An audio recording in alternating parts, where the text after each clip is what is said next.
Welcome back to Filmmaster Reviews. I'm Adam J, bringing you my review of the latest Fast and the Furious offering. For future content on this channel, please click that like button and that subscribe button. As far as the Fast and the Furious franchise is concerned, I honestly tuned out the series after Furious 7. Don't get me wrong, I saw The Fate of the Furious. It was god-awful, but I saw it. I saw F9 and wanted to put a drill through my fucking temple to receive a more pleasant experience. I saw Hobbs and Shaw. You know what? That wasn't so bad. Unnecessary as hell, but not bad. But yeah, as far as I'm concerned, Furious 7 should have been the ending for this series. I'm not saying it was absolutely flawless up until that point. Far from it. But had it ended there, it would have gone out on a high note for the series. Instead, it seems the series is destined to go off a cliff because while Fast X represents a slight improvement over Fate of the Furious and F9, it's still pretty damn bad. But let's start out with the positives, because honestly there isn't a lot. The whole opening sequence where we see how Jason Momoa's Dante fit into the events of Fast 5 was very well handled. I thought they fit him in there seamlessly, and seeing that chase scene this time from a different perspective was fun. Considering that Fast 5 is often considered the best film in the series, it was smart of the writers to call back to it. Speaking of Jason Momoa's Dante, I can't lie, for a movie that was really hurting my brain at every turn with its story, and we'll go into more details on that in a bit, Jason Momoa's performance almost helped make up for it. He is having the time of his life playing this villain. He's clearly inspired by the Joker, and he steals every scene he has.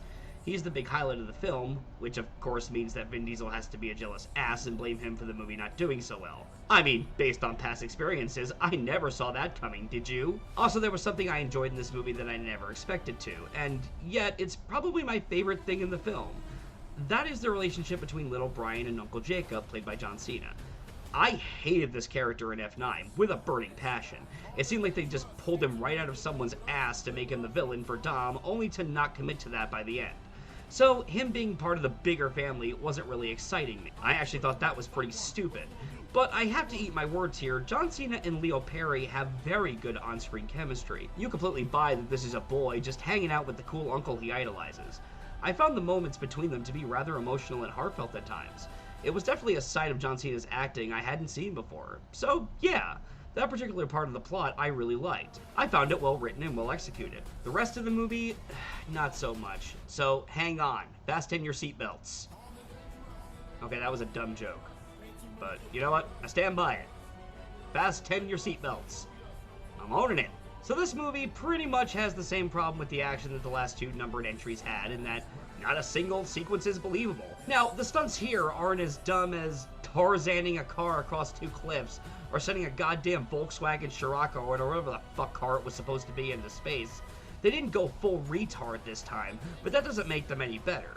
There is a scene where Dom drives his vehicle head fucking first into a crane. He hits it with so much force that it spins the crane around like a damn pinwheel, and yet the car lands fine. It is still perfectly drivable, and Dom does not have so much as a damn scratch on him. This is asinine. And don't even get me started on Vin Diesel lifting a fucking car one-handed and driving down an exploding dam. Dude, get the fuck over yourself, you egomaniac. Now, I don't mind ridiculous stunts in a Fast and Furious movie. I really don't. Hell, half the time you go to these movies for the ridiculous stunts. But you have to do three things to make them effective to the audience. 1, use them sparingly. 2, have some sort of tether to reality, at least enough to suspend your disbelief. And 3, you need to make sure the tension is there. You need to make us fear that these characters can get hurt or even die. This is why Han's death in Tokyo Drift was so effective. This is why Giselle's death in Furious 6 was so effective. This is why Letty's death in the 4th film was so effective. Hell, it's why Vince's injury at the end of the 1st film was so effective. The tension was there. Now, in these later sequels, the tension is so fucking non-existent that 3 of the 4 characters I just mentioned have all been resurrected. Oh, they weren't really dead? Yeah, bullshit.